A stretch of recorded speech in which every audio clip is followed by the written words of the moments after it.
touch the sound of silence.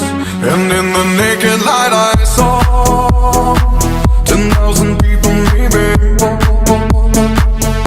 People talking without speaking, people hearing without listening, people writing songs that voices never share.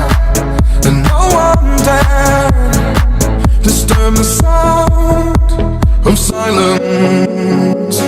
Fool said, you do not know.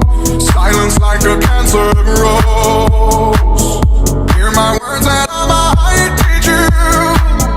Play my arms and I might reach you. But my words, like silent raindrops, fell